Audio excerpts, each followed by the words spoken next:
And we're live. There's no countdown here. Forgetting.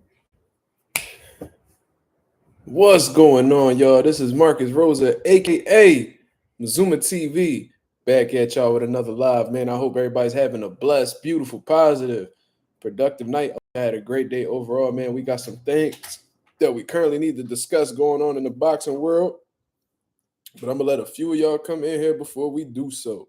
What's going on? What's going on?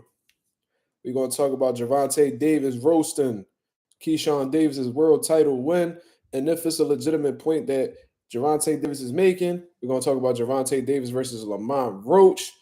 We're gonna get to talking about Chris Eubank Jr. versus Conor Benn, man. And I ain't gonna lie to y'all. Eubank Jr. and Conor Benn is starting off phenomenally from a promotional aspect. You feel what I'm saying? But we definitely gonna talk about that. Shout out to everybody that's in the building. I'm assuming the notifications don't get sent out because our comments already filling up the chat. You feel what I'm saying? Shout out to everybody that's in the building. Take reps. He said, Tank said, how you don't like me when you don't know me? The Crawford, that's facts. You don't necessarily need to know somebody to dislike them. I don't know Kanye West. I can't stand that motherfucker. I don't like Donald Trump. I can't stand that motherfucker. Well, I don't know Donald Trump personally. I can't stand that motherfucker. It's based off of how the way you present yourself to the public.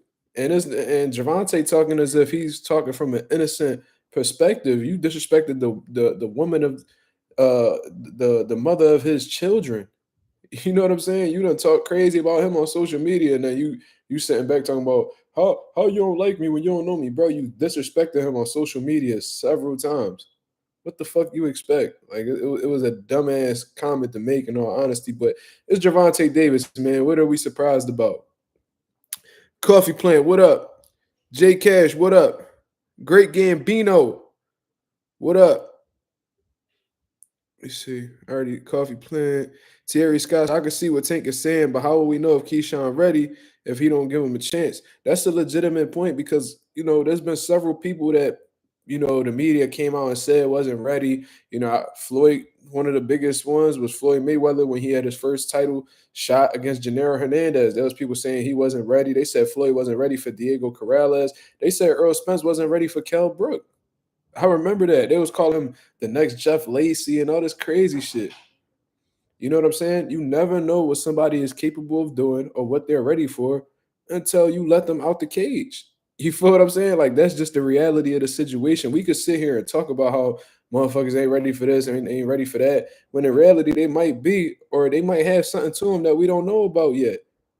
So you know what I'm saying? That's a great point, Thierry. That's a great point. Shout out to Thierry Scott. John McSmith, what up?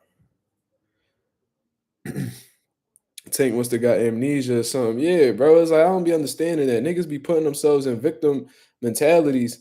And you know what I'm saying? You make it seem like you ain't do nothing to, deserve Terrence Crawford saying that. If somebody disrespected the mother, even though I don't, it's a little different because I mean it's still the mother of my children. You feel what I'm saying? Look, let's just say like my girl. You disrespect my girl, yeah, I'm gonna have a problem with you. I don't give a fuck if I don't know you, never met you, none of that shit. You disrespect somebody that I love or somebody that's important to me, I'm gonna have a problem with it. You disrespect my father, we gonna have a problem. You disrespect my mother, we gonna have a problem. I just don't understand how you could go on social media and get to talking about people's family, and then you expect them to give you the benefit of the doubt because they don't know you. The fuck type of shit is that? The fuck. Now, if he just said he didn't like you and you ain't got no backstory, no history, none, all right, that's kind of weird. You know what I mean? But that's not the case.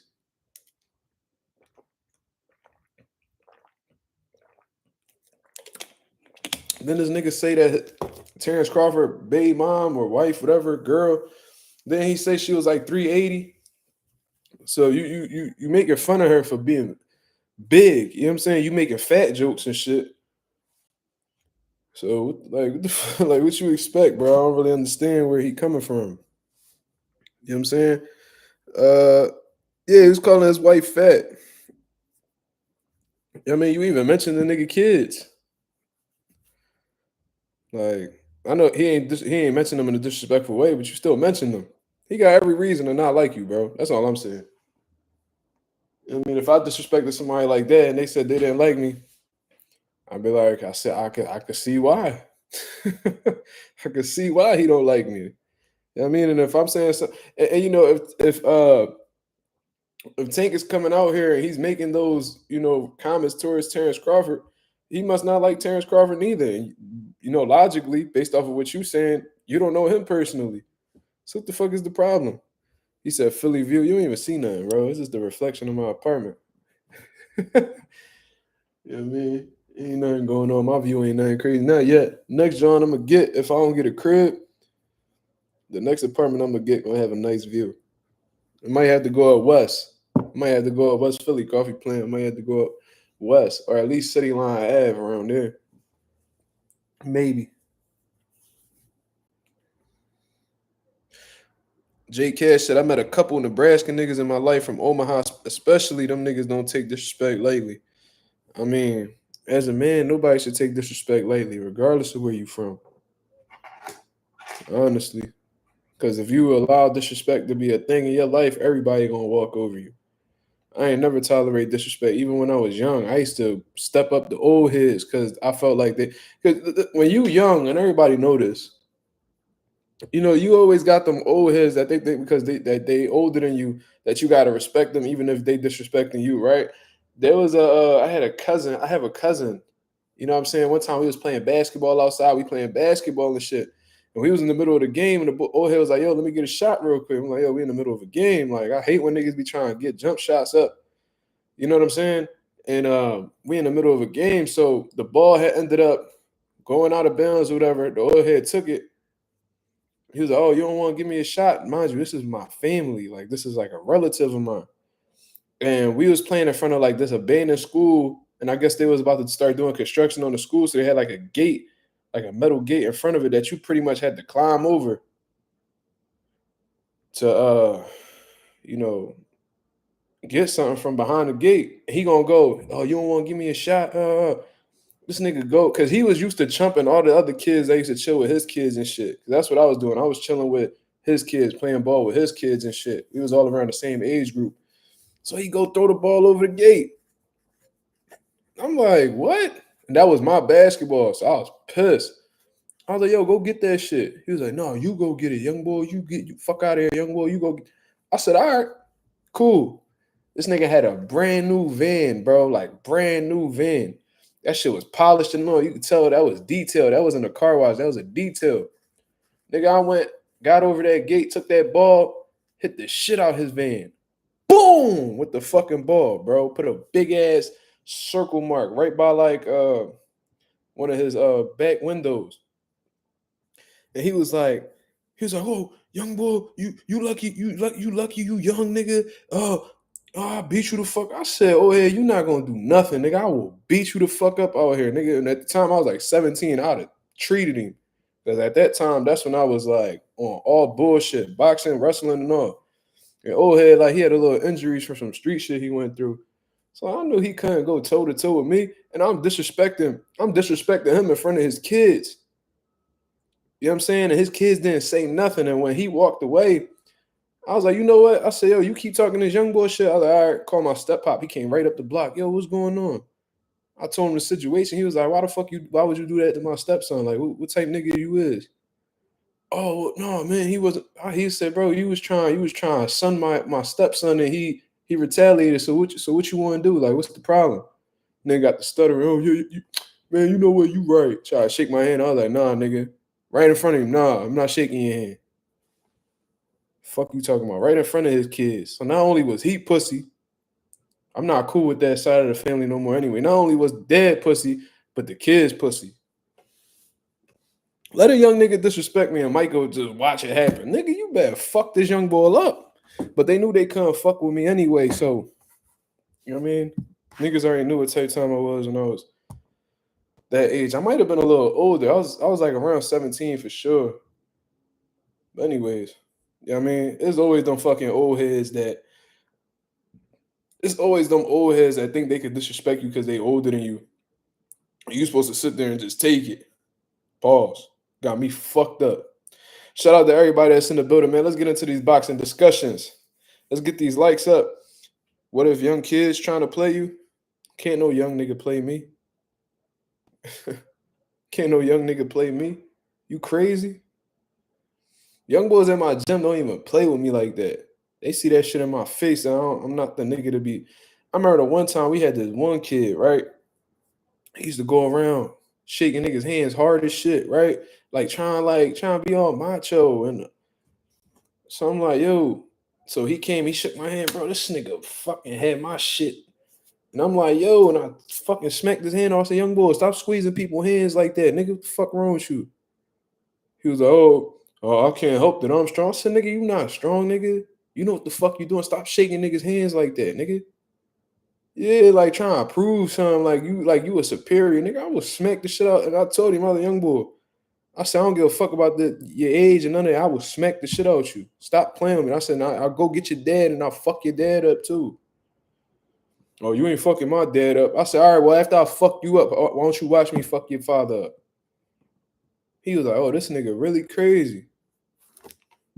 Nigga came back with his pop, and I'm thinking they on something. Niggas both apologizing. Yeah, my son, man, he just getting to that age where he think yeah.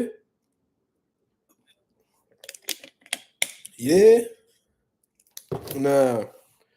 He was trying to prove something, bro. You could tell when a nigga naturally strong and when they doing shit intentionally.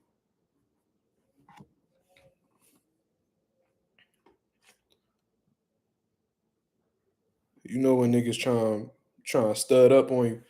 I ain't the nigga to stud up on. I call that shit out right away. Hey, check that little nigga before I do. I ain't say that, but I'm like, all right. You know what I'm saying? I just brushed him off and went about my day. I won't be tolerating the foolishness.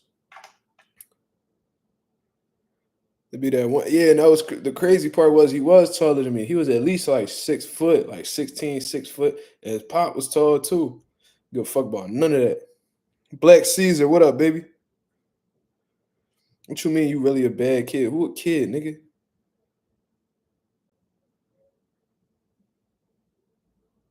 Yeah, I don't play like that, bro. Check that shit right away. You let that shit rock, they gonna think you sweet. And I ain't one of them. I ain't no tough nigga, but I ain't no sweet nigga neither. Pause. But let's get the likes up, people. 24 people in the building, 14 people with the likes. Let's get them up. That's what I see. Oh, I appreciate all of you guys. I completely forgot to mention this. I appreciate everybody that came through and has been showing consistent love to the channel.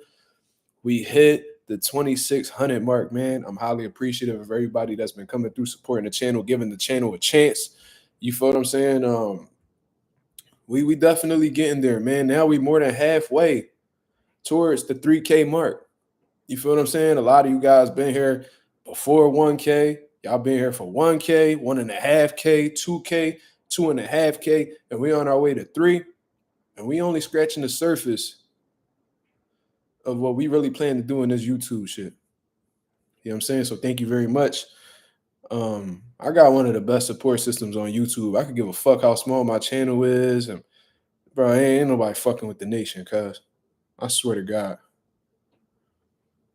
So you're loved on the YTBC. Yeah, that's what's up.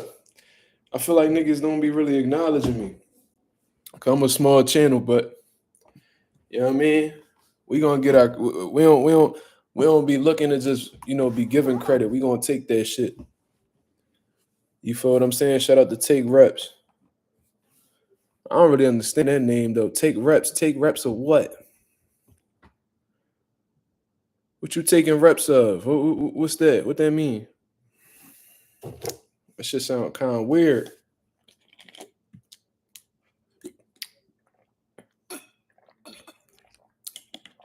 Like in the gym? All right. Lift weights? All right. If you say so, bucko.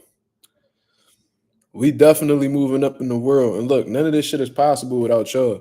So shout out to everybody in the group chat. Anonymous, J Cash, Slime, Ree, even Notes, even though he don't be talking to nobody.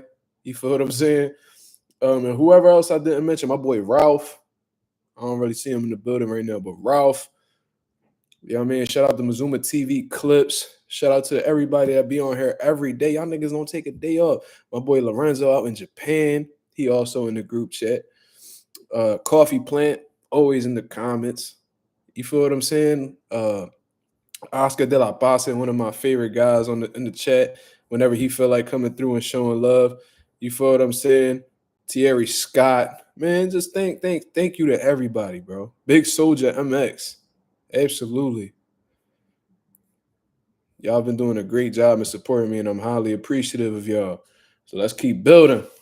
Let's keep building, baby. We got some shit that we need to get done. And I got some, and I'm praying to God. I'm not gonna announce it because y'all know, I mean, you shouldn't be announcing shit until it's done. You feel what I mean? A lot, you know, if they don't know your dreams, they can't shoot them down. You feel me? So I got some shit going on right now. I've been telling y'all what my long-term goal is with YouTube and really stepping it up a notch and shit. There's some shit going on that if it falls together, and I'm praying it does, bro, God willing, it falls, this is really going to change the dynamic of my YouTube. Marky Dan, absolutely, for coming through. Mastermind, you know what I'm saying? YSM Sports Media, when he come through and he's showing love. I mean, shout out to everybody. You know what I mean? I know I'm making this big announcement like I won a Grammy or an Oscar or some shit, but, you know, it lets me know that the hard work is paying off. You feel me? Agent 007, absolutely. What's Marissa Alvarez? Big supporter of mine. She bought merch. Shout out to my boy Chris Maldonado. He bought merch. Shout out to my boy Tyrese Martin, one of my fighters. He bought merch and bought multiple. Shout out to my mother. She buys my merch every time I drop. Oh, StreamYard back in the building. Just keep it boxing, bro. You know what I mean? I banned you for 24 hours, but just keep it boxing. As soon as you start being on some weird, trying to be funny shit, we gonna pack you up because we not even playing like that. You feel me? We not on that type of time today. My mother buying my merch. Shout out to my mother. I love you. I'm not here without you. My father, always around whenever I need him. You know what I mean? Especially, I'm talking specifically on the YouTube shit. So, man, I'm happy. He came back a better man. I hope so. Because some niggas come back and, you know, they still be trying to be funny. Witty. Chris O.Y. with the hashtag men's mental health in the motherfucking building. Salute to the boy Chris O.Y. Always showing love. Always in the comments. Easy work.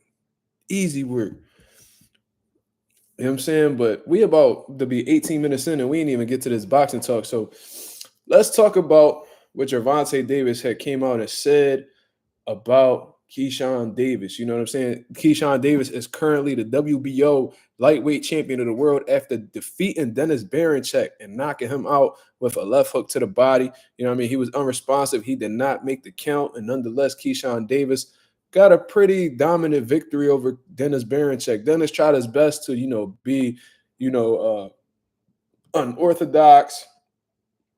You know, he tried to make it an ugly fight. But Keyshawn, you know, he did his thing.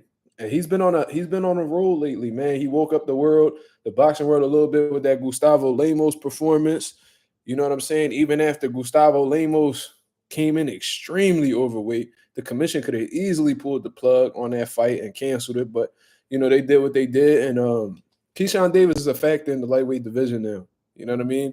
With the little bit of fights that he has. So Top Rank believes in him. And he's been calling out guys like Gervonta Davis, you know, and the other champions, you know, Vasyl Lomachenko and shit like that. You see what I'm saying? Not Shakur, but the other two guys. You feel me? And I believe they had asked Gervonta Davis about it. He did like an hour-long media scrum. And, you know, it wasn't really no type of new information. You know what I'm saying? But he was talking about how, like, the champion that Keyshawn beat was ass. You know what I'm saying? And how like he pretty much not giving Keyshawn no credit for that because Dennis Berinchyk wasn't like no type of, you know, challenge. Now, I heard Bomac come out and say the same thing. This nigga said that Dennis Berinchyk was ass. Swear to God, during the interview, JA05, salute. He came out and said that Dennis Berinchyk was ass. So, you know, not only is Tank saying it, but people on his team, on Keyshawn's team is saying it. You know what I'm saying? But at the end of the day, one thing we can't deny, I mean, he beat Emmanuel Navarrete for the belt. He did what the fuck he had to do in order to become champion that night. You feel what I'm saying? So I want to know exactly what y'all opinion is on that, you feel what I mean? Like, do we give Keyshawn credit for being champion in the division? Me personally, I do. He did what he had to do. He couldn't control who had the belt at the time. Tank may have a point. Look, he may have a point. Tank may have a point. Like Jonas Baranchek wasn't, like the greatest champion. All right, we're aware of that. You know what I mean? Like that's not even a conversation. But do we turn around and discredit Keyshawn for beating the man who had the belt at the time? Like Keyshawn can't control that, bro. Like I'm sure top rank intentions was for Emmanuel Navarrete to get the belt. You know what I mean? I think that's who they was definitely pulling for. Because then they was talking about Navarrete and Shakur at the time, because Shakur was with Top Rank. Like I remember Navarrete being associated with them names if he were to win a championship title at lightweight. I remember that. You know what I'm saying? He was the weakest link. I mean, of course he's the weakest link. You know how many people are gonna be the strongest link when you got champions like Tank and Shakur in your division? Tank Shakur and Lomachenko. Like, how many people gonna raise above all three of them dudes? It's not many. You know what I'm saying? Lightweight got some of the most. I think they may have the most talented champions in all of the divisions. Keyshawn. Four of them champions are extremely talented. You know what I mean? Fighters in their own right, each and every one of them. You feel what I mean? So, of course, Dennis Baranchek won't be the weakest link when he's fucking facing the caliber of fighters that's, champions in his division. Really think about it. Do I think Tank has a point? Yes. Dennis Baranchek wasn't the greatest champion to beat. You said division overrated until they fight each other. I see exactly what you're saying, Anonymous. I'm just talking about the fighters, individually as the fighters. Tank, phenomenal talent. Loma, phenomenal talent. Shakur Stevenson, phenomenal talent. All of them together are multi-division world champions. Can't take that away from them. But the division in itself is overrated because the big fights, best versus the best at lightweight, have not happened yet. You feel what I'm saying? So I hear what you're saying. And I don't even think Shakur had even said that. I think Shakur went up to 35 expecting to, fight the best competition, and he's seen like, oh, this ain't what it is at all. And that's when he went out and started calling the lightweight division overrated because nobody's fighting each other. And Shakur is still having trouble. Throughout the entire course, since Shakur has moved up to 35, shit has been hell for him. Not gonna lie to you, like whether he's been having injuries, because I didn't hear about him being so vocal about injuries until he went to 35. So the injuries is an issue. Opponents are an issue. The Frank Martin situation went down how it went down. When he finally had an opponent in Joe Cordina, he had to get a surgery because he tore a tendon in his hand. William Cepeda, supposed to be this man mandatory, and he laying low, just hoping Shakur don't call his name out. And he about to rematch Tevin Farmer when he could have easily fought Shakur. All right, cool. Like, Shakur had just, and then a lot of the people that, the big money fights, like the Devins and the Ryans and all that shit, bro, they done moved on. Now they about to be welterweights. 2 weight classes above them. You know what I'm saying? Shut up and rumble boots. Yeah, that's what it is. That's definitely, that's the main message in it all. This is what a lot of these fighters gotta do. Just shut the fuck up and fight.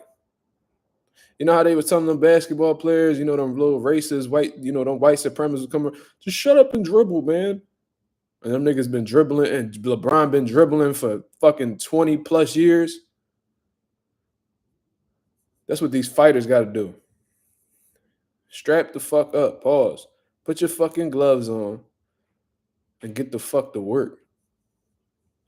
Rolly would stop Lamont? I don't know about that. I mean, Rolly's a welterweight now, so he would have a crazy size advantage. But, I think if you were to put them, I don't know, actually. I don't know. Roach Roach get really greedy. We're gonna talk about that too. Roach gets really greedy in that ring. He stays directly in front of you, come forward. We're gonna talk about that. Lamont called Rolly ass. He was not the first person to call Rolly ass. I heard Shakur call him ass. I heard Keyshawn call him ass. I heard Errol call him ass. Wait, Errol Spence called him ass before. You know what I'm saying? He was laughing at him when he got dropped by Barroso and shit like that. Listen, Rolly don't got the best skills. we know that. Like Rolly, he got his name because he was a walking motherfuckers down and beating them up. You know what I'm saying? And he got a world title. He got a world title in the process due to good matchmaking and things of that nature. He done got his chin tapped a couple times. I think like he don't believe in his ability to take a punch how he used to before, and you know what I mean. I think that's what's going to be his downfall. Throughout the entirety of his career.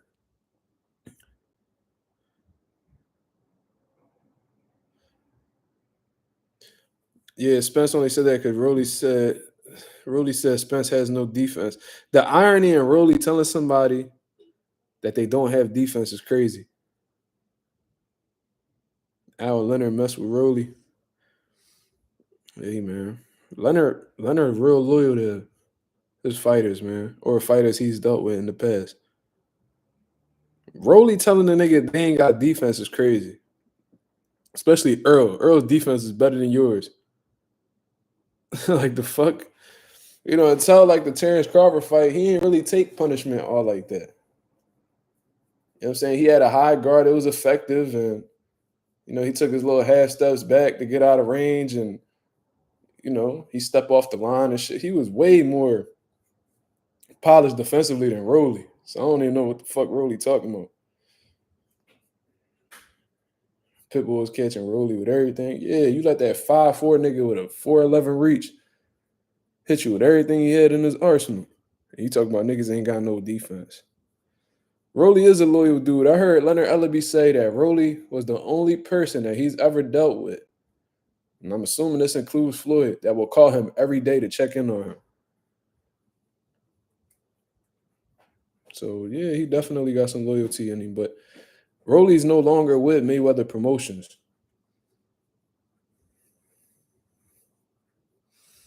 That nigga Pitbull had like an 85%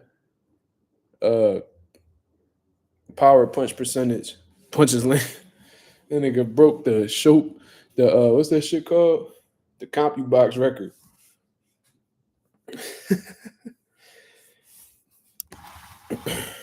Rolly should worry about his defense in that Ryan fight. Yes, he should. That's going to decide whether he wins or loses, bro. If he fights I'm trying to tell y'all something. If Rolly fights a disciplined fight defensively, because I'll tell you what, Rolly be coming in the ring in better shape than Ryan. Ryan be getting off fatigued and tired and shit. Rolly don't get tired. You feel what I'm saying? He got a good gas tank. If he fights a disciplined fight, bro, he keeps that fucking right hand up and don't drop that bitch for nothing. And he lets his punches go, and bro, he could do it, bro. I'm telling you, he could do it. That's easier said than done. And Ryan's hands are really fucking fast, especially his lead hand. His lead hand is very fast.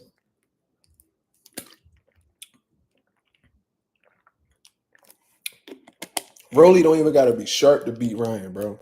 He don't. I'll tell you what, though, if Ryan Garcia do that shit where he's shelling up with his hand down here and him, Rolly gonna break that motherfucker ribs, bro. I'm telling you, Rolly punched super hard, bro. That shit not going like he's a really big puncher. I'm telling you, that's gonna fuck Ryan up bad. And from what I heard, Ryan got rib injury problem. He got a history of injured ribs and shit like that. Rolly and Ryan sparring. That's what blew Rolly up. I did not know about Rolly until that shit leaked a few years back. And I'm like, damn, this motherfucker aggressive as shit. That's when Rolly was knocking everything out. Everybody they put in front of him, he was stopping. Do I like Rolly? I don't know why y'all keep asking me that, bro. Like, you know what I mean? He cool. Me and him got an understanding. That's what I say all the time. That's what we gonna rock with. We got an understanding. He should be coming on the channel soon, though. I haven't reached out yet, though. Rolly started at 17. Yeah, he's one of the examples that you don't need to start boxing when you 5 years old in order to get a world title and be in big fights and be a top guy.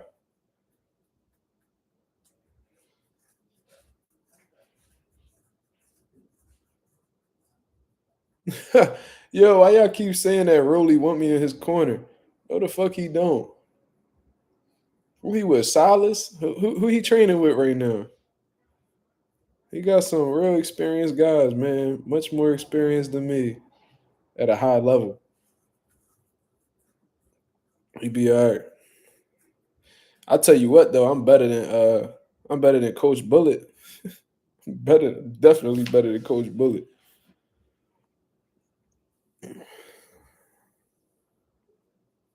Yeah, he was Silas. Yeah, Silas got a nice little stable. You know what I mean? I can't knock Silas for that. I don't got nothing bad to say about him. Way better than Coach Bullet. I know that. Shout out to my boy Ralph in the building. But we got 35 people in the building. Can we get 35 likes? Come on, man. Let's get them up. Let's get them up. We on here doing this by ourselves, man. We out here pushing this product by ourselves. He told Southpaw he wanted him in his corner. He was just trolling. Ain't no way he wants Southpaw in his corner. I'm gonna white Rolly off with his beanie. When Rolly go back to the corner, Southpaw gonna use that shit like one of those corner rags.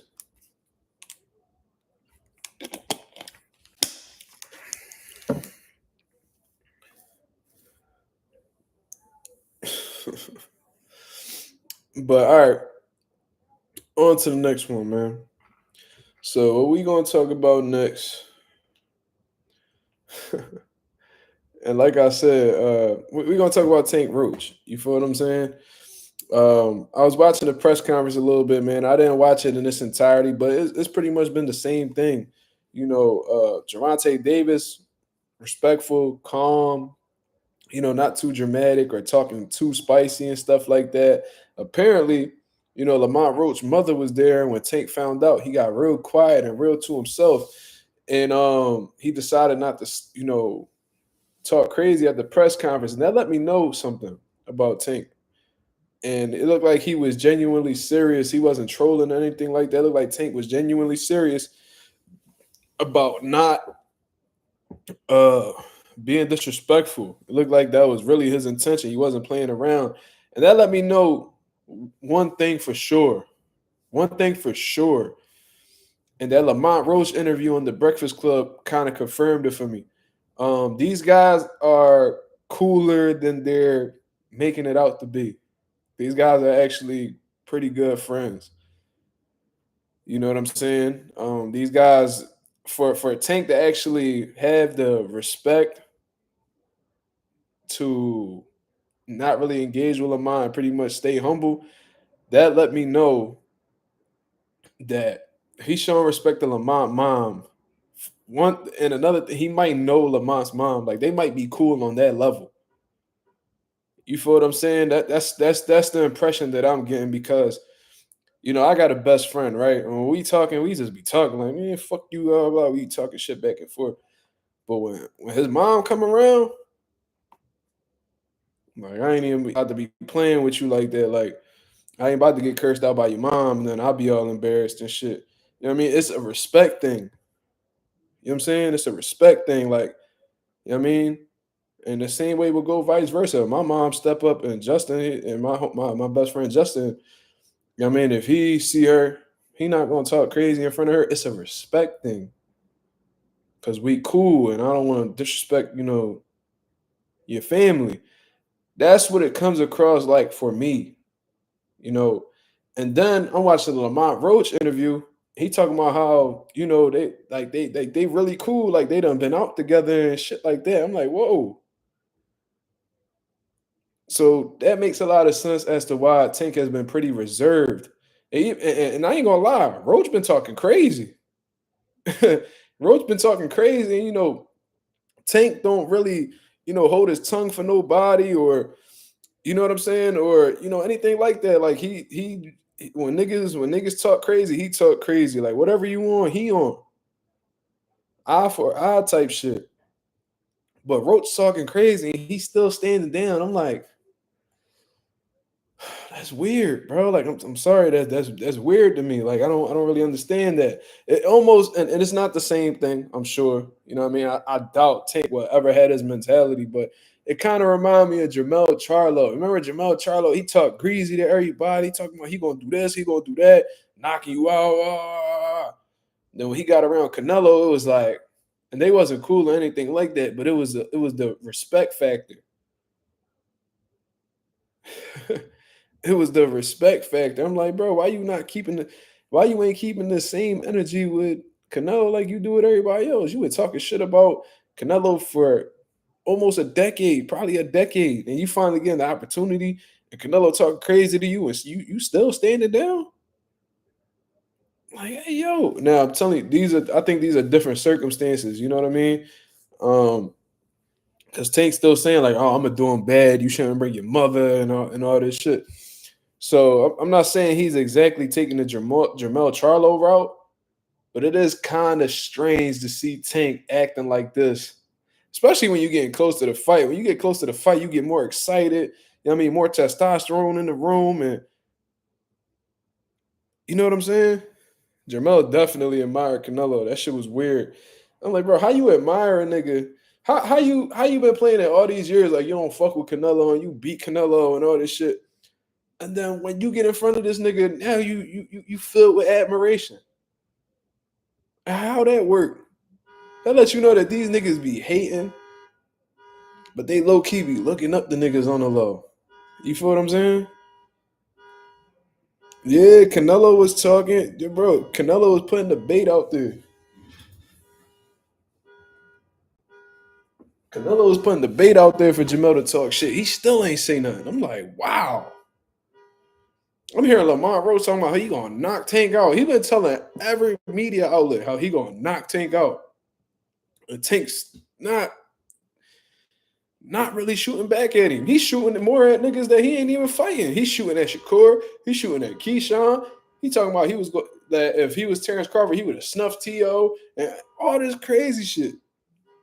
This nigga got more fire for them niggas that he not even rumbling than Lamont Roach, who he fighting in the next 48 hours. Yeah. Canelo was even saying how, like, you know what I mean? For years they was talking shit. He on them Charlos, bro. Like he got a personal vendetta against them Charlos, Canelo. Cause you see how he's still trying, he's still trying to fight Jamal, cuz. He's still trying to fight Jamal. Jamal down and out. This nigga don't even want to box. And Canelo's like, let me get Jamal. I'm gonna show him something really special and feel. Remember he said that shit? He told that nigga got on that microphone. This nigga told, hold on, let me see something real quick. Let me show y'all niggas something. This nigga. Hold on.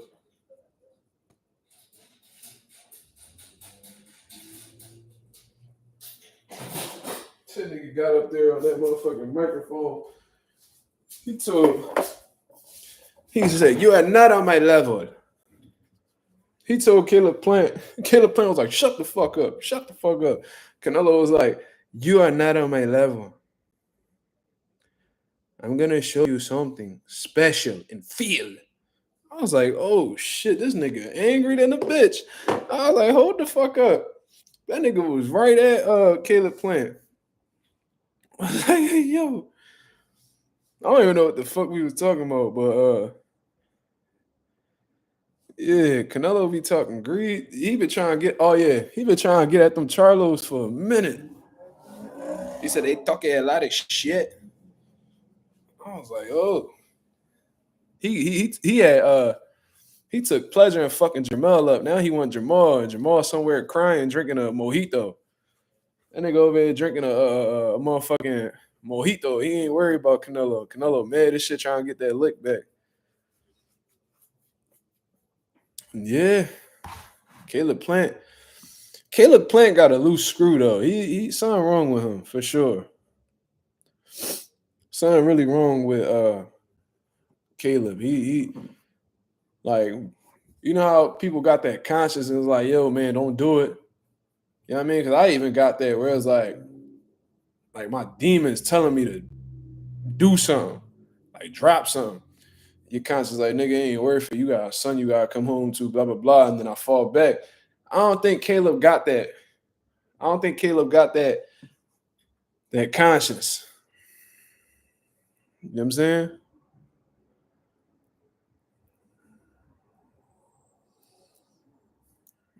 Nah, that ain't the real StreamYard. That's a nigga acting like StreamYard with a motherfucking duck logo as his profile pic.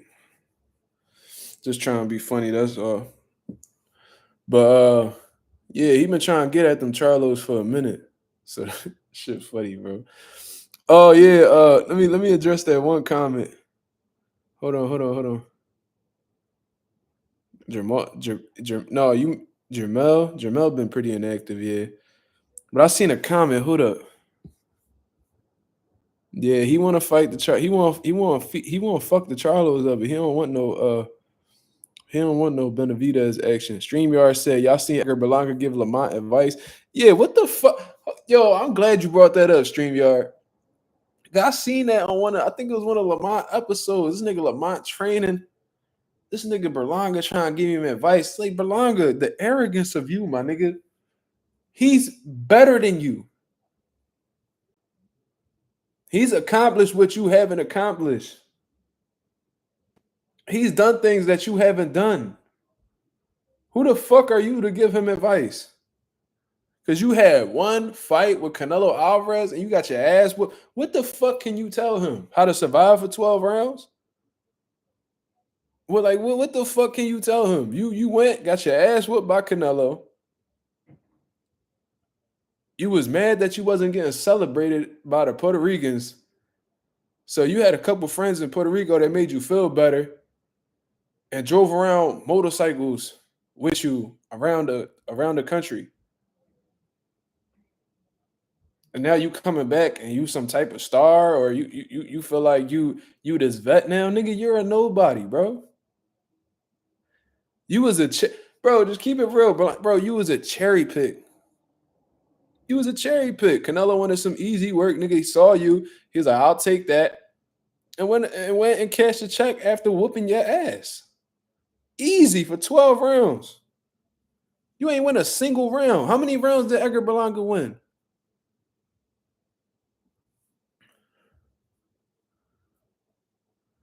Nigga fighting on Amo Williams undercard in Florida when Florida got the most fucking populated Puerto Rican. They got the most Puerto Ricans in the whole country.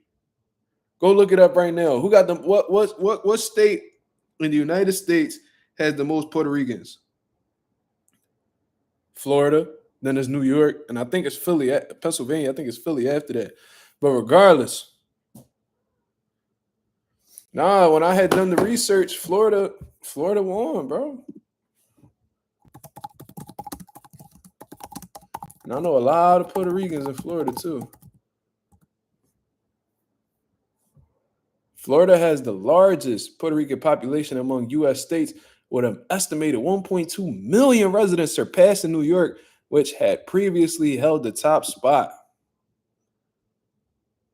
You know what I'm saying? So it's Florida, New York, Pennsylvania, New Jersey, Massachusetts, shit like that.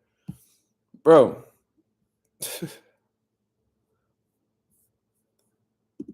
Crazy.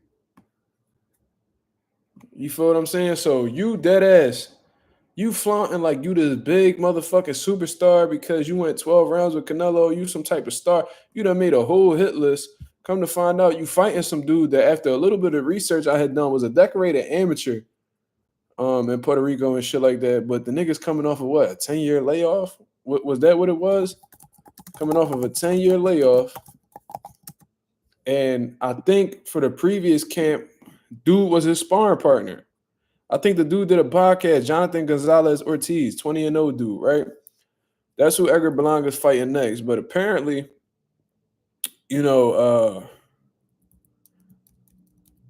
was Edgar Berlanga's sparring partner, I think, for the Canelo fight or the fight previously. I forgot which one it was. But, bro, like this who you fighting and you not even main eventing. After all that superstar shit you was talking and, all that avoiding with Caleb Plant you was doing, Caleb Plant on your ass, you ignoring him, acting like he a nobody. You talking about you got this hit list and how you going to do this and do that. Then you're going to fight Jonathan Gonzalez Ortiz, a 35-year-old man who has 2 fights coming off of a 10-year layoff. Nigga made his pro debut in 2009. Ain't that when the Phillies won the World Series or some shit? Like, what the fuck is going on? This is a 15-year pro. This is a guy who's been a pro for 15 years and has only fought 5 of those years.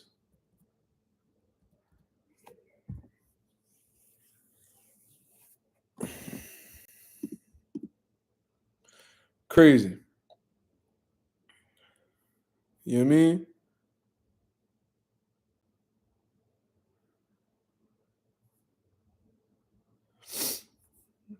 Shit, it's out of pocket. You fighting on Ammo Williams undercard, bro. It's kind of like that Brian Norman situation worse. I'm sorry. Yo, which situation is worse? Is it Brian? Y'all tell me. Brian Norman Brian Norman situation worse. This a world champion, bro. This a motherfucking world champion in the welterweight division fighting on a female fighter's undercard. Now, if it was Katie Taylor, Amanda Serrano, or some big female fight like that, all right, cool. What, Michaela Mayer versus Sandy Ryan too? You on the undercard of that?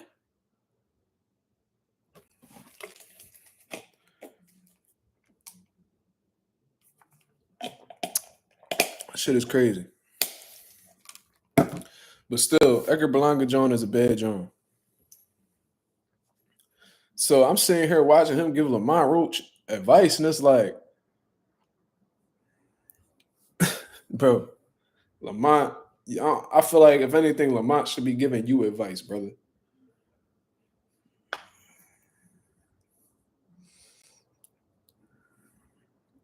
You know what I mean? Shout out to the 51 people that's in the building. And like I said earlier, man, thank you to everybody that has gotten me to the 2,600 mark, man. It means a whole lot. And we gonna keep running this shit up. Like I said, I got some big shit in the works. If it comes through, man, it's gonna shoot the trajectory of this channel through the roof. So I cannot wait. Thank you guys for all the consistent support and love. You know what I'm saying? Anyways, let's move on to the next topic. No, we didn't even get to really talk about Tank and Roach for real. Oh well, yes, we did. We did. So let's talk about the final topic. Tank is, according to Berlanga. Who the fuck is he? Who the fuck is he? I keep seeing like Berlanga really think like he got some influence over the island, like they gonna listen to him, nigga. They wasn't even cheering for you at your big of your career. Puerto Rico don't fuck with you like that, nigga. You don't even run New York. You don't even got power in New York like that. You know what I'm saying? What is we even talking about?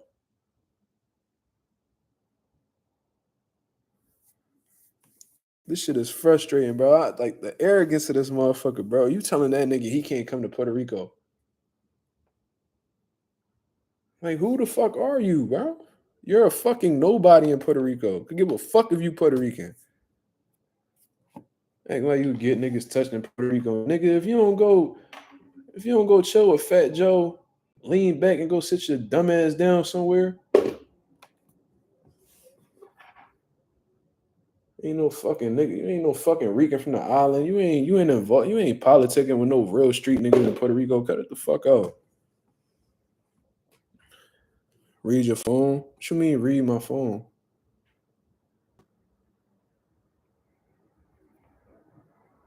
Oh. Shout out to my boy Slime with the Cash App. He said Berlanga, more like Lambe Vicho. That's his gov. That's fucking crazy. Lambe Vicho. Jesus Christ. This nigga be wild. Slime be tripping. Fat Joe milking the cash. Yeah, like he come out to the same song with Fat Joe. This nigga Fat Joe got all these different songs. This nigga come out to boom,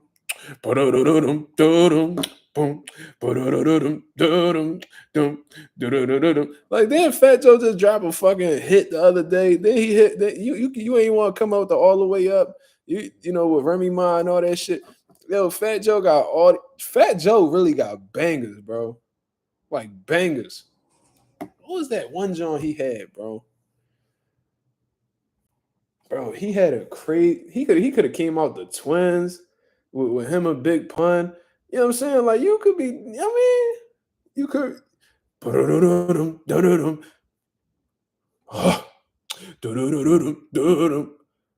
nigga, stop it. That the only Fat Joe song you know, you hoe ass nigga.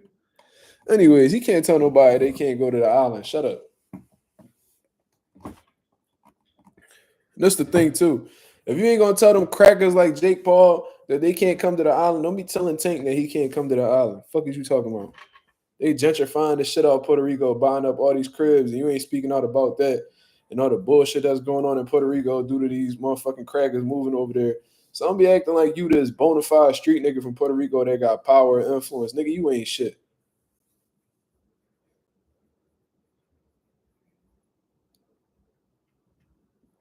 That John Blaze joint, I think that was the one that he was talking about.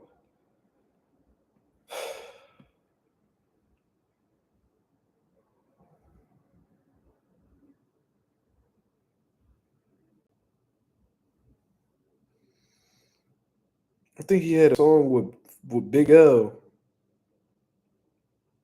He had a song with Big L, bro. I think it's called that.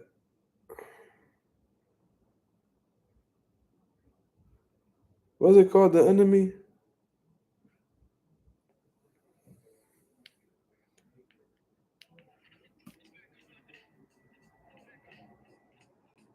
Yeah.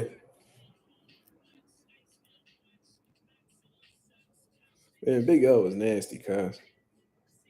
Why you never came out to this, John? I mean, this shit, man, you was to come out to this song, that shit go crazy.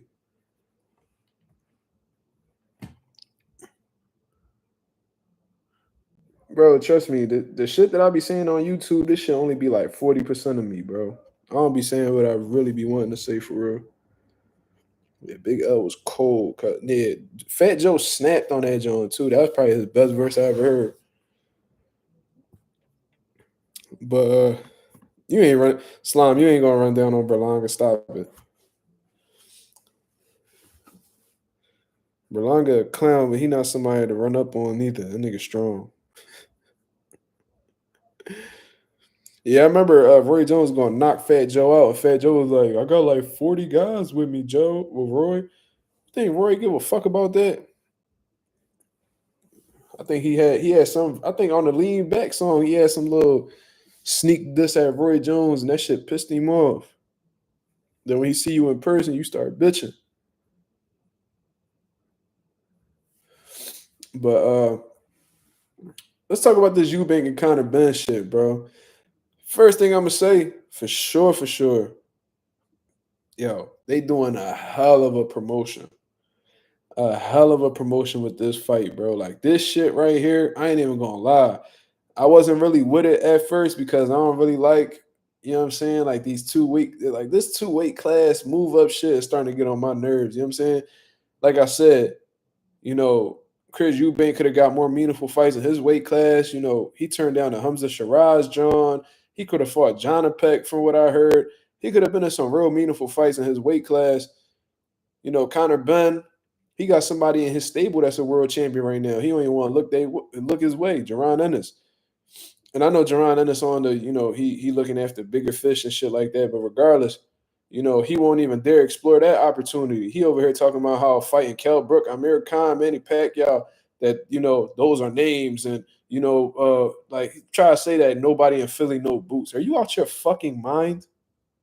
But anyways, he was trying to say how Boots ain't like pretty much like not known and he rather fight, I think he said Barrios, Pacquiao, Kell Brook, and Amir Khan. Bro, like, yo, Conor, nigga, is you living in 2009, dickhead? 3 out of the 4 niggas you named retired. And the other nigga you named probably the weakest link in the division. So I already know what take time this turkey ass nigga kind of been on. But regardless, I wasn't really a fan of it at first, but the way that they building this shit, sensational. Sensational, bro. Chris Eubank smacking the nigga with the egg, bro. I ain't gonna lie, that was genius. Oh, yeah, you failed this because of eggs. You ate too many eggs. All right, nigga, eat another one. And he was alluding to it the whole time. Yo, bro, how many eggs you had? How many eggs did you eat to test positive? Like, I'm really trying to figure that out. Whole time, this nigga had eggs chilling in one of his pockets in his jacket. Genius. Ben Shalom and Eddie Hearn going back and forth, and the promoters seeming to not like each other. Genius. Eddie Hearn pushing Ben Shalom at the press conference. Genius. Getting Nigel Benn involved. Genius. Nigel Benn putting hands around Chris Eubank neck. Genius. Chris Eubank threatening Nigel Benn today at the press conference. Genius. It's just drama everywhere, and I fucking love it. And the people in the UK loving it too, because this man, you said that. No, I didn't see the egg detector. What you mean? Somebody explain that. Explain that, Chris. What happened? Then I'm seeing Conor Benn running towards Ben Shalom and him flinching and getting all scared. Eddie Hearn was laughing at him. But then when you watch the video back, Eddie Hearn was flinching too. Bro, this shit is fucking hilarious. They scanned Eubank today for the presser, so he had no eggs on him. It's too late now. But that's fucking hilarious. I ain't go. How the fuck do you find a scanner that detect eggs? I didn't even know that was a thing. I can understand a pat down or something, but what scanner gonna pick up on eggs? This nigga got a shell scanner. Oh, nigga, I don't know, man. That shit, you know how it go. Hold on, nigga. You got some shells in that motherfucking pocket. What type of egg? You got the brown eggs, the white eggs, nigga? Those the jumbo. Oh, man, get that shit out of here, man. You ain't about to be doing that again. A yolk detector. I don't know. It looked like you got some yolk in your pocket. This nigga got a dairy detector.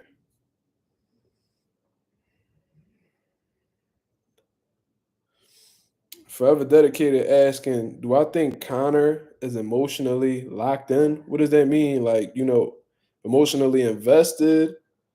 Like, do you mean like not focused? What do you mean by that? I don't know what you mean by emotionally locked in. Of course, he's emotionally invested. In all honesty, both of them are emotionally invested. I heard Chris Eubank say that this is bigger than money to him, and like he really wants this fight. Blah blah blah. Conor Benn, he pissed off. You know what I'm saying? Because Eubank just keep disrespecting him, and now he disrespecting Conor father. And, bro, it's a big mess, bro. These guys genuinely don't like each other. This is not read off of a script. This is real life, like hatred. You know what I'm saying? Like this shit about to go down. Like, and even if Conor Benn lose or whatever the case is, bro, he gonna go out guns blazing. Like you could tell he seriously want to hurt this dude now. If Eubank could use that to his advantage, it's another story. But no, they definitely not touch, bro. Regardless of who wins, bro, that shit already too deep. You know what I mean? Pause. That shit already like the beef is real, bro. I don't think them fighting is gonna really fix anything. A lot of shit was thrown. A lot of shit was thrown and said, and I don't know. I don't think a fight gonna make them reconcile. That's my personal opinion. Style wise, who wins?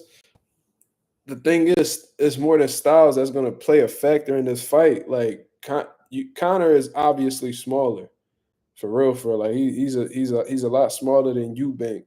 Eubank is a legitimate middleweight. Conor Benn is somebody who's essentially moving up the middleweight. His last contest was at 154, from what I understand. But you know, I heard Terrence Crawford say he, in reality, moving up 3 weight classes because he only had one fight at 154. The same should apply to Conor Benn. He essentially moving up 2 weight classes, not a 1 weight class move up. I do think they've neutralized the size advantage a little bit with the rehydration clause, but Chris Eubank may very well be strong with just 10 pounds being put on. There's a rematch clause in place. It's a lot of money. It's a lot of money, yo. They said they had 133,000 people in the queue waiting for the pre-sale to open up. Now, that doesn't necessarily mean that 133 people are going to be buying tickets, but that shows you how interested the people are in, seeing how much these tickets are to possibly buy them. If you got 133 people on your website, there's a strong likelihood that you're going to get a good percentage of shit sold on it. So this is going to be a sellout, man. This is going to be a huge event. It got everything. It got the history with the two UK legends that fought each other. Now the sons are going at it. They both like to talk trash. They don't like each other. Emotions are involved. A lot of testosterone in the room, especially on Conor Eubank's behalf because he's a fucking drug cheat. You know what I'm saying? There's a lot of elevated levels of testosterone in the building. A lot of emotions. And somebody getting hurt. Somebody getting hurt. Am I tripping or Chris be leaving himself open mid-combination? Well, you're most vulnerable when you're throwing punches. So if we're being honest, a lot of people are leaving themselves open mid-combination. You know what I'm saying? Now, you could do little things to, lower your chances of being hit, like stepping off of the line or taking your head off of the center line and shit like that. But that doesn't guarantee that you won't be hit. Who is Mazuma TV rooting for? StreamYard. I'm going to let you answer that. I'm gonna let you answer that. 'Cause I think you the type nigga that like to ask questions that you already know the answer to. So I'm gonna ask you, who you think I'm rooting for? I'm gonna let you answer that. Hurry on up. No, answer it. Don't say stupid question. You very stupid. No, answer it. Who you think I'm rooting for? Have I ever rooted for a drug cheat before? All right then. It would have to be like extreme circumstances, or for me to really hate a motherfucker, for me to root for a drug cheat. Like if Canelo and Jake Paul were really fighting, you might see me cheer for Canelo.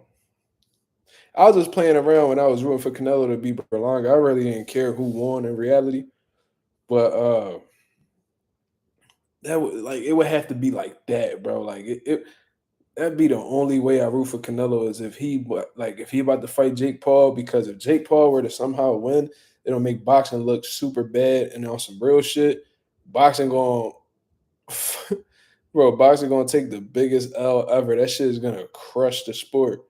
And I'm for moving the culture forward, which is boxing. So it would have to be extreme circumstances. Like there's no way. Like I got no other choice. I have to root for him for the betterment of boxing.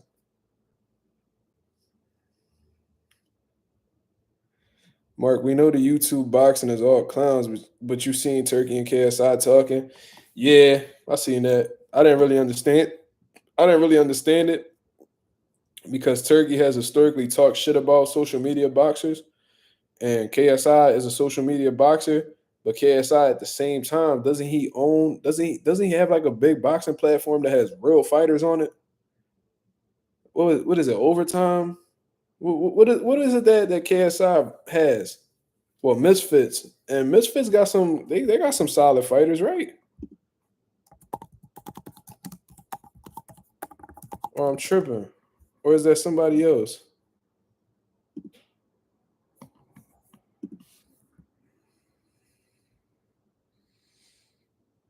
Who does Misfits have? What? Let me see.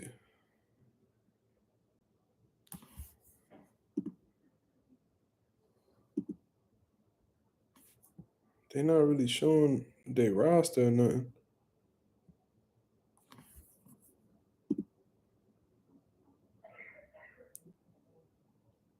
I don't really. I got respect for Joanne Ingram for sure. Dean the Great, I think he a clown. You said no, they all YouTubers for the most part. Oh, never mind. Joanne Ingram not no YouTuber though. Well, I thought he was associated with that OTX shit. Oh no, I'm probably lost. But maybe I don't know. Maybe KSI gonna fight a real boxer. I don't know. I feel like that's the only way. I feel like that's the only way Turkey would take him serious if he really rumble a real boxer.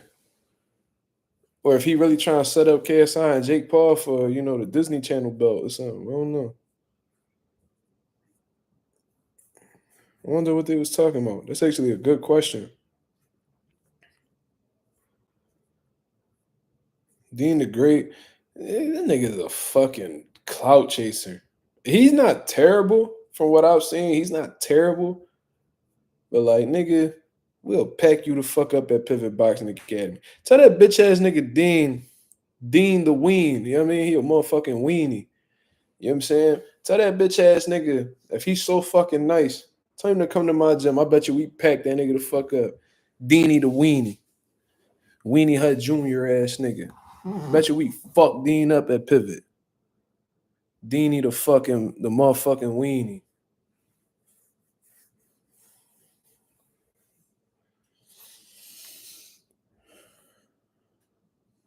The fuck wrong with him? Corny ass nigga. He talking. And Teofimo Lopez was co-signing. Yo, man, no, he got a nice style. I like his style. Tio, shut the fuck up. Shut up. He should be slapping the shit out you for what you be saying about black people. Ain't Dean black?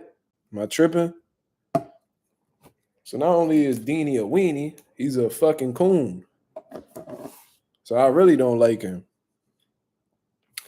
Man, Dean man, he can't do shit.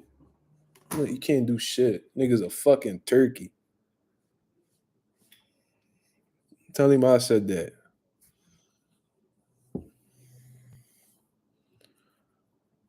That nigga said T.O. a hoe. It was all for promotion. Yeah, he backed off the block when what I'm saying, when he was supposed to stand on what he was talking about. That's exactly what make T.O. a pussy. We already knew T.O. was a pussy because he watched his dad get slept and he do nothing about it. But you know what I mean? It's just example B, because example A was his daddy getting slept by Keyshawn. Exhibit B, him talking shit about Terrence Crawford and all this derogatory,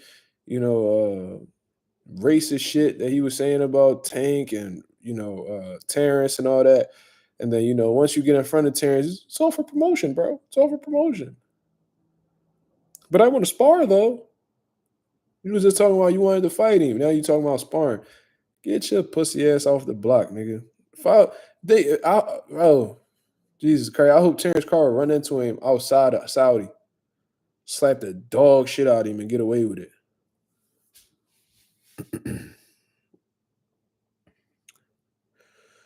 Yeah, I seen Bivol. Yeah, I seen the WBC order Bivol to face Benavidez, and that's shout out to the WBC for standing on their word.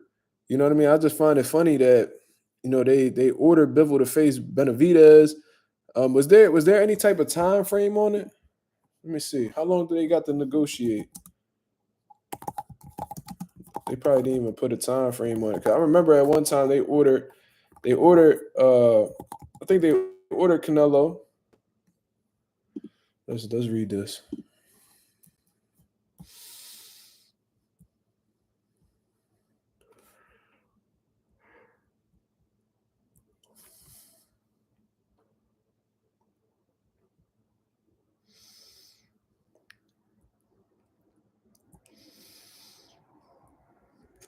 Probably no fucking time frame.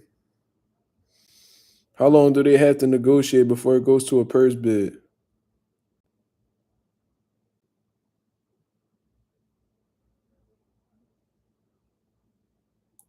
Because I remember the WBC ordered Canelo to face Benavidez, but they ain't give him no time frame.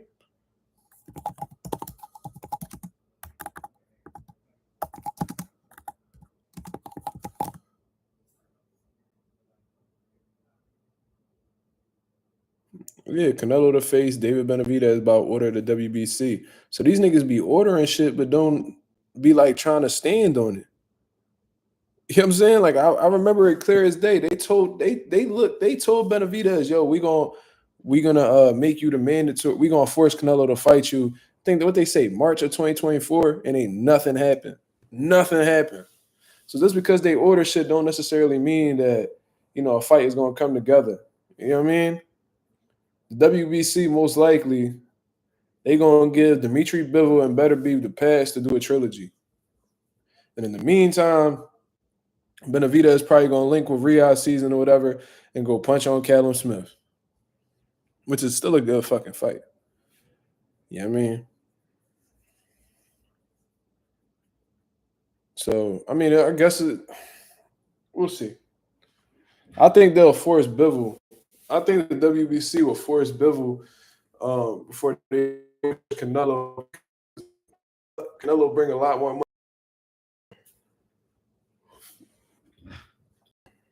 The WBC will probably feel like they'll make more money off Benavidez than Bivol anyway.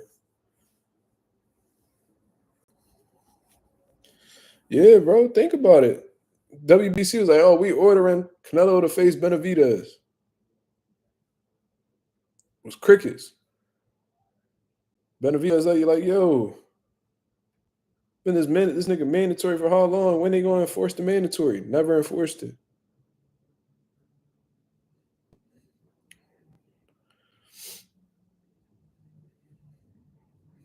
Trying to tell you, James Toney told y'all niggas back in the 90s? He told y'all like damn near 20 plus years ago.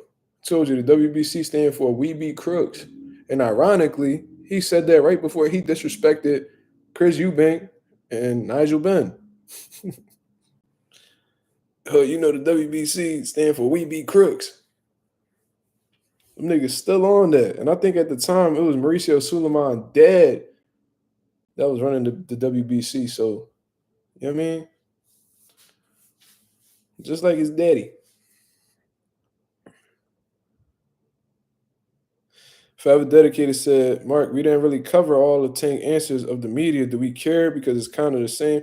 Yeah, like he didn't really say nothing new. That's why I don't really care to talk about, his answers. The shit that he said during that media scrum, he said on multiple occasions.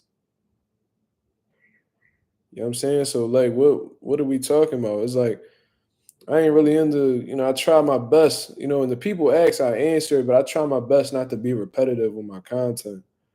You know what I mean? That's why some days I don't even get on here because there don't be nothing new to talk about. And I don't want to be recycling the same shit just so y'all, you know what I mean, can run these views up and, run up my monetization. Like, bro, if it's not nothing refreshing or if it's not nothing interesting to really talk about, and I can't give y'all 100%, what's the point of even coming on here? You feel me? WBC stand for We Bet Canelo. That's a fact. That's another good one. That's another good one.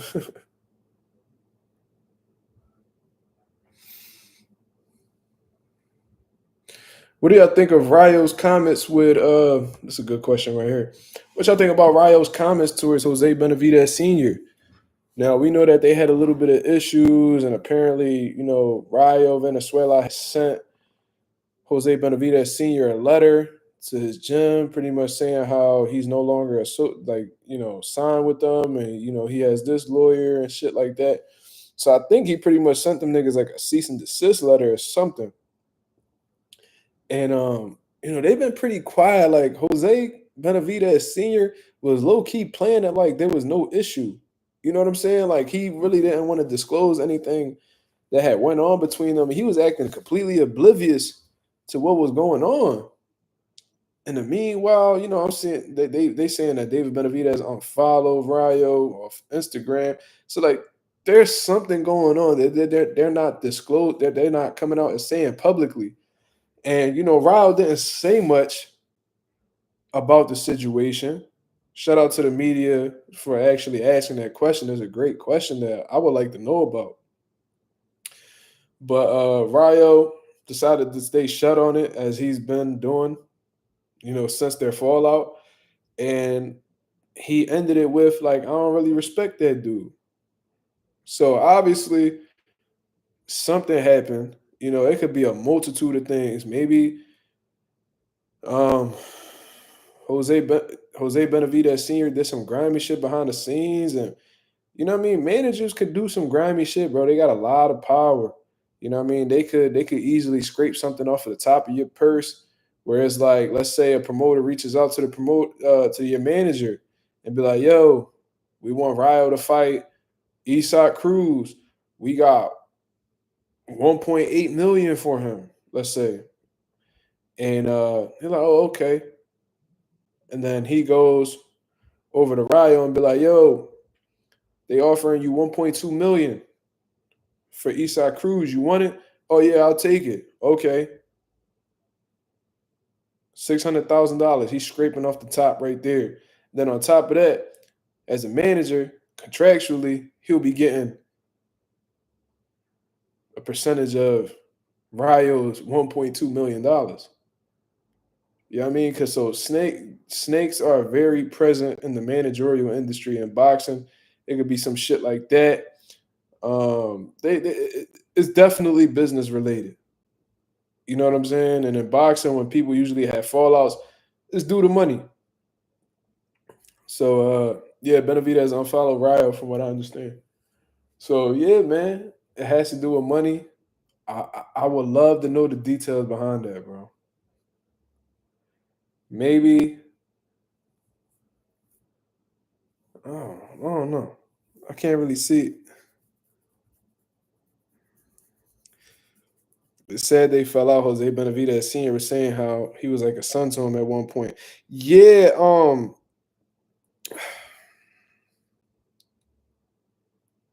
that's why I was kind of confused because Rayo Rayo came out and said what he said about not being affiliated or doing business with Jose Benavidez anymore. So I'm thinking like Jose Benavidez is gonna give us an explanation or talk about it. Jose Benavidez played it like he was oblivious to everything in that one interview. And he made it seem like it was no problems. It was no problems. He even said, like you said, he said Ryo was like a son to him.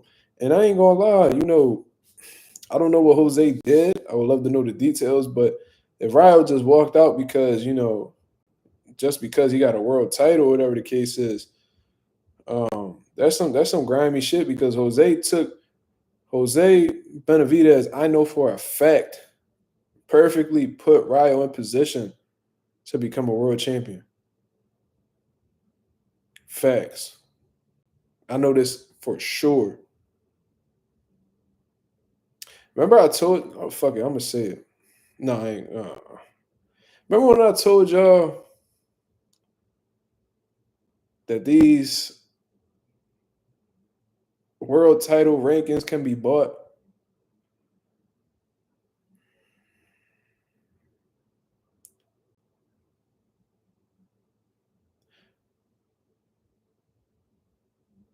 Their situation confirmed that for me.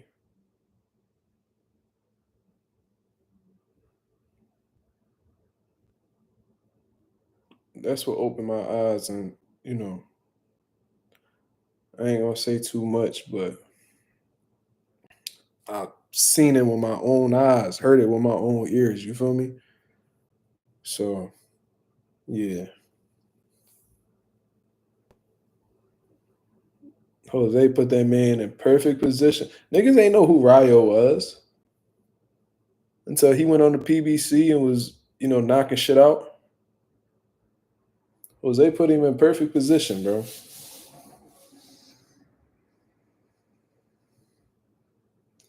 Rolly probably did the same thing. He got a title shot off of KO Love. Listen, that's just something that Al Heyman could do. He's just that powerful. He's just that influential. He could do shit like that. Look what Gary Antoine Russell doing. Look what Fundora did. They all PBC fighters. Earl Spence was about to fight for 2 belts after getting the ass whooping of his life against Bud.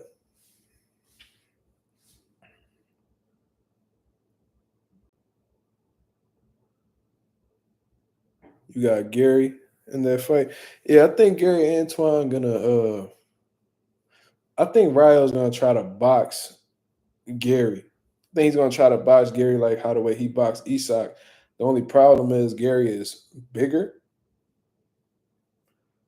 taller than Isak. I think he's better than Isak all around the board. Let's just be honest. You feel what I'm saying? William Skull, another one, absolutely. Absolutely.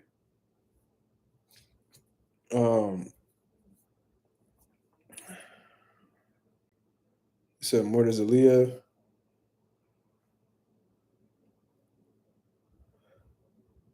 Tim Tszyu not technically a PBC fighter, but Tim Tszyu lost to Fundora. They got an IBF title shot right afterwards. But no, I think Gary Russell is a totally different animal from Isak Cruz, in my opinion. I think Gary's gonna overwhelm him with the volume and the pressure. You know what I'm saying? I think Ryo's gonna try his best to box, but I think Gary is gonna force him into a firefight. And I don't know if Ryo got some power. Let's not get it wrong, but I don't know if he got I don't know if he got the conditioning or the volume necessary to keep Gary up off him or to go blow for blow with him. I could really see Gary drowning Ryo late, based off of what I've seen. Gary do look motivated after his that shit'll motivate the shit out you, bro. That'll do a loss. Losses could do 2 things. It can either destroy you or it could turn you into a different animal. You know what I mean? That shit. Sometimes it could make you question if you want to keep boxing, or to light a fire under you and come back on some on your revenge shit, like Caleb Plant said, a revenge tour. You feel me? So we'll see. I'm definitely gonna be doing a weigh-in, a weigh-in reaction. I want to see how. I already got a Tank. Probably been on weight for like a month already. I mean, I want to see how Lamont will look at the weight, if he's shredded or you could tell he got some water in the system. I want to see how Ryo look, because Ryo already got that. He already got that like in shape face. You know what I mean? Cheekbones all out and shit like that. I want to see how Gary Antoine looks. I'm looking forward to seeing that. I'm really excited for the co-main event. I ain't gonna lie to you. Yeah, Tank Bill made weight for sure. He in New York eating. What's that shit? Nigga over there eating an Aki special. Them chopped cheeses and shit. That nigga Tank like, yo, let me get a chopped cheese on a honey bun and turkey bacon. The boy like, sure. You ever seen that ugly ass Arab nigga? He was like, Gervonta, what can I make for you? This nigga talk about, let me get a chopped cheese on a honey bun with some turkey bacon. Sure. Nigga ugly as shit. That nigga Tank over there fucking that joint up at the Akis. That nigga he ain't struggling to make no weight. Yeah. I be catching, I be seeing the boy on my timeline. I be cracking the fuck up. I'm like, this nigga ugly as shit. But he get into a bag though. He be having all the celebrities in his store. Sure. He's like, first we put the meat. Then we put the cheese. Yeah. It ain't gonna be little as shit on that grill. Trying to flip a patty. Oh shit. He charged 18 for a chopped cheese. Nigga, for real? You from New York, Chris? Nigga, where I work at, bro, it's like extremely gentrified. So a lot of the people that be opening like restaurants and got apartments down there, they all from New York, bro.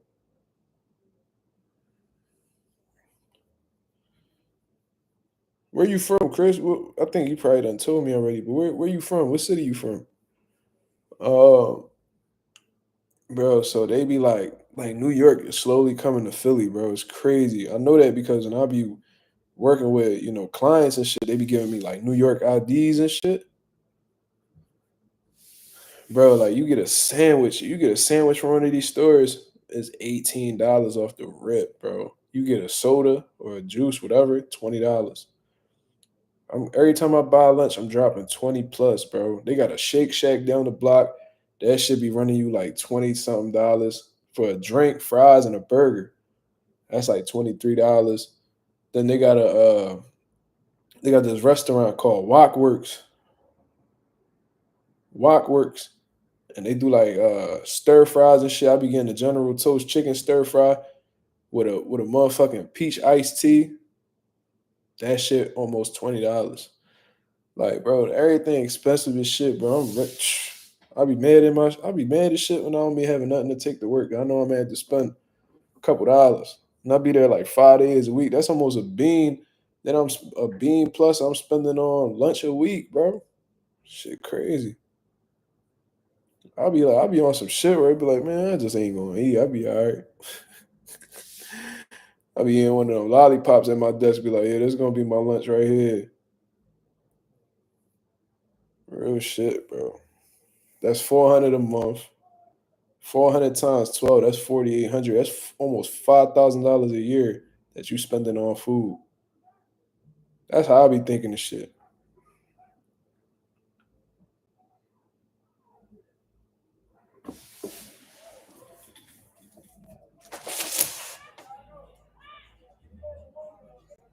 Yo, what's today? Today Thursday, right? Yeah, it's definitely Thursday.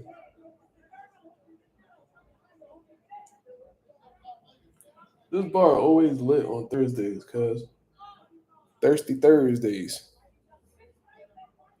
No, you know how like drunk people just be talking loud and they be sounding like they be ready to rumble? That's what it be all the time. You talking about meal prep. Nigga, I don't cook. My girl cook, but like sometimes I don't be forcing my girl to cook all like that. You know what I'm saying? Cause she be working. She got her kids and shit. She be tired, bro. So I just be, I mean, whenever she feel like doing it, I let her. Yeah, nigga. Look, and this my girl chairs too that I bought for her little nails and shit like that. Yeah. John's comfortable than a motherfucker crisscross chair, nigga. In style. But yeah, my girl be working hard. She be working her ass off. You know what I mean? So when she come home tired and shit like that, I be feeling bad. Like I ain't about to put pressure on her to be cooking. You know what I mean?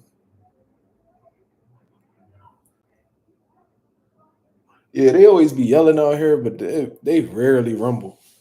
Like I only seen like 2 fights since I've been living here. The whole time it just be a shouting match. Do I eat out every day?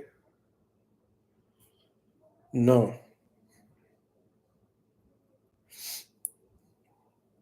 No, usually my mom will bring me some shit. My grandma will bring me some shit. I get a lot of home cooked meals for sure. My girl probably cook like once a week. So I probably eat out like twice a week. She be getting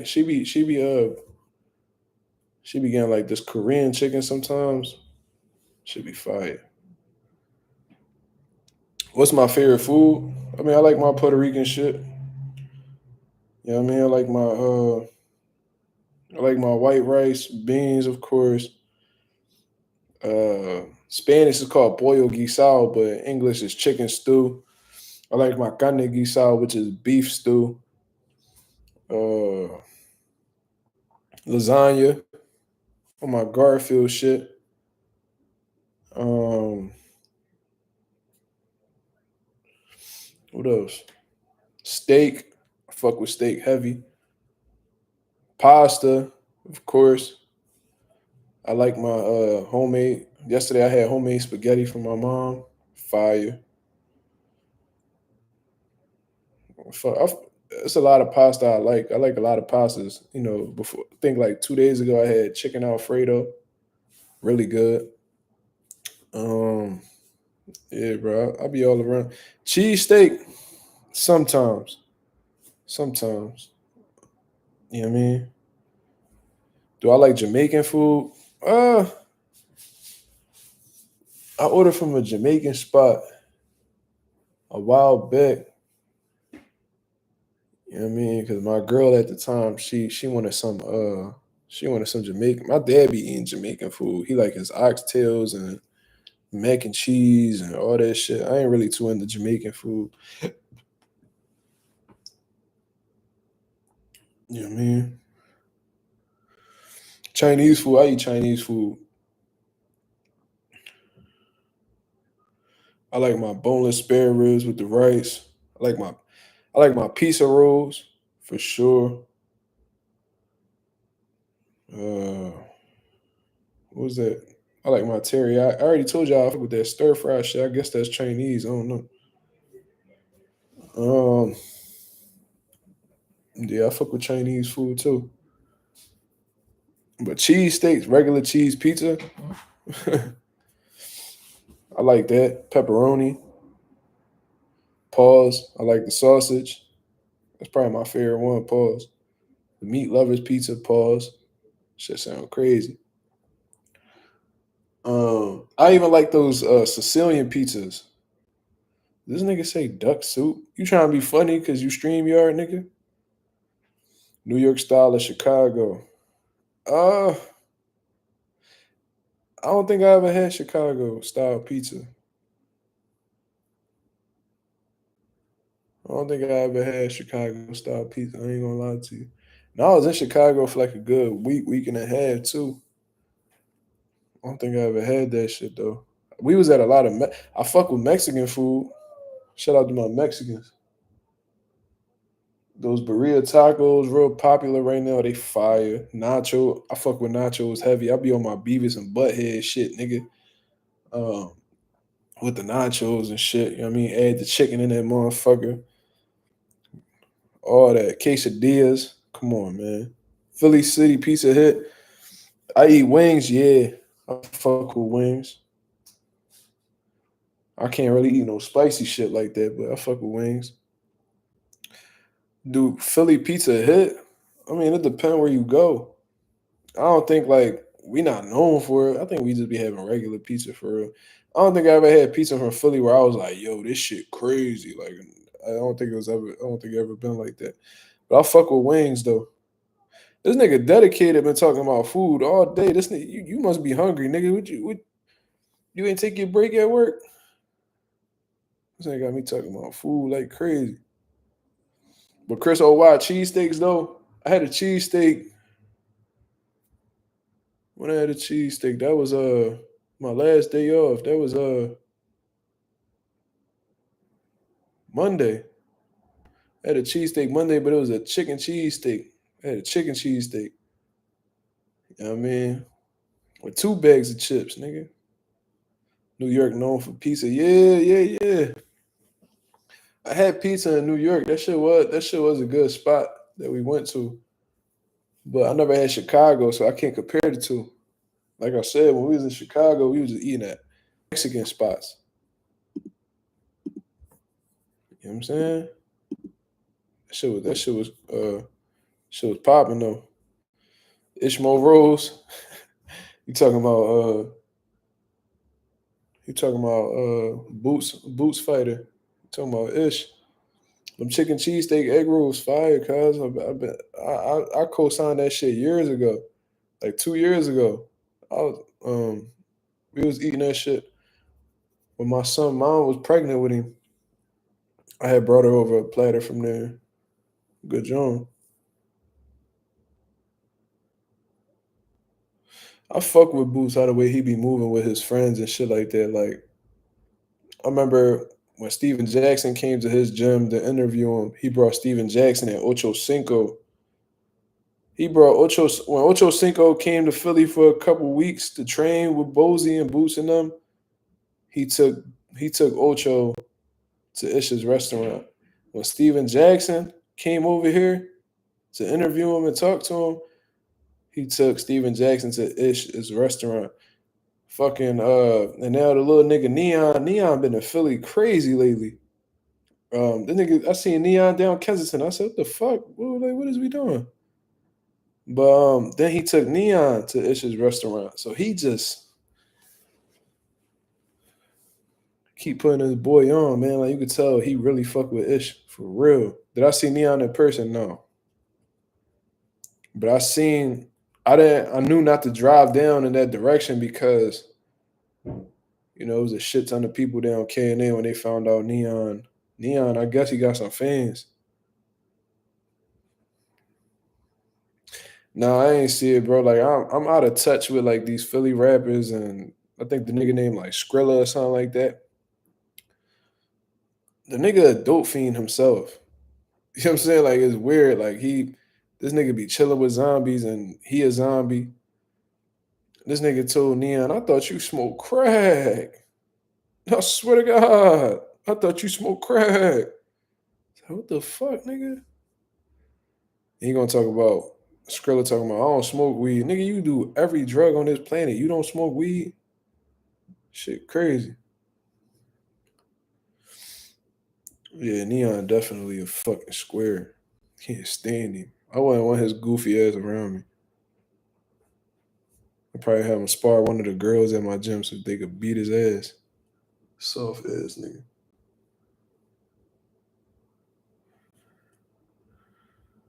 Marissa, what's going on? I shouted you out earlier, Marissa. 'Cause I hit that 2,600 mark. Just saying thank you for your support. Yeah, weed is where he draw the line, but this nigga smoke a rock. It's like, all right, nigga.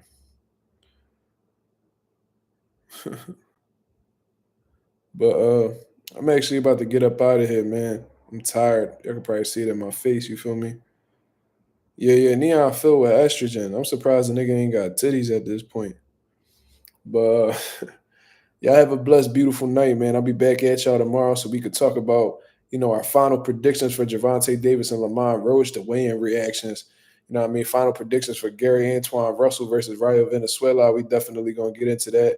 And any other news that'll pop up in the meantime, man. This is Marcus Rosa, a.k.a. Mazuma TV. I hope y'all have a blessed, beautiful night. Thank you to everybody that has contributed to me hitting that 2,600 mark on YouTube, man. I'm highly appreciative of all that, man. Check out MazumaMerch.com. If you fuck with the nation, man, go get you a Mazuma Nation shirt. You know what I mean? Go get you a Mazuma Nation sticker. You know what I mean? All that good shit, man. Until then, y'all have a good one. I'm going to go catch up on some rest. I'll be back at y'all tomorrow. Peace.